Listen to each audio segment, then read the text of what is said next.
for him. I mean, he's an all-world basketball player. They're easy for him.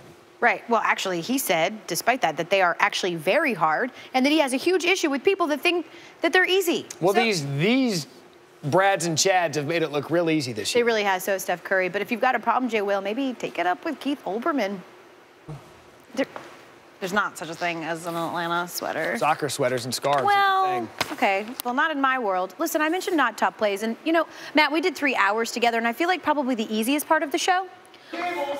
Look, I'm telling you, they're around. Greenberg, I mean, this is the SportsCenter studio. You got to watch out. Those faulty cables, Greenberg, have been sitting there for like years now, and he knew it was there, and yet and still couldn't manage to just walk from here to there. Daly, how much time's left in the show?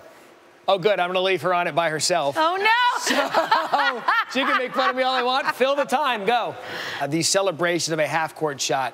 It used to be so hard to do, and now we see it every week on College Game Day. Well, yeah, but also that's why, like, now, if you make a half-court shot, you get, like, 10 medium pizzas, whereas when I was growing up, I'm not that old, but when we were growing up, right, like, you'd get, like, $100,000 for sinking a half-court shot, right? Now you get, like, a free cable subscription for a month. It's an absolute joke, which I would take. Keith Olbermann has more on why all of a sudden we're celebrating something that's become really easy. Out on some of these wide receivers. Right now, this guy. Austin Seferian-Jenkins, yes. a tight end? Yes, he's getting interest with Seattle. He's in Seattle right now. Obviously, he has roots there. When free agency starts, he is expected to be right there for his visit. So, well, they need a replacement.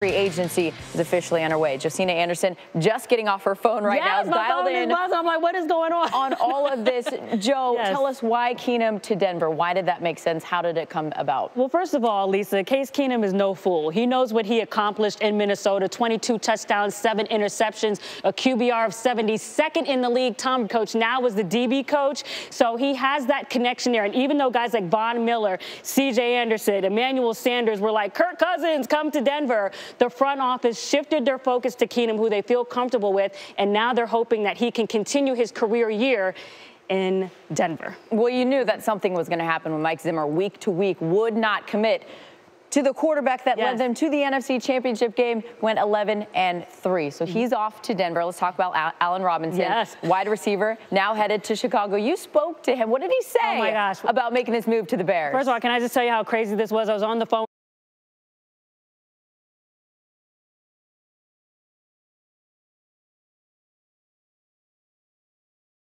About last night, the Warriors finished the game on a... Tonita, thank you. We'll get to the Richard Sherman news in just a bit, but we start with Odell Beckham Jr. The Giants and the NFL are aware of a potentially troubling video involving Odell that was leaked Friday while he was on a Nike-sponsored trip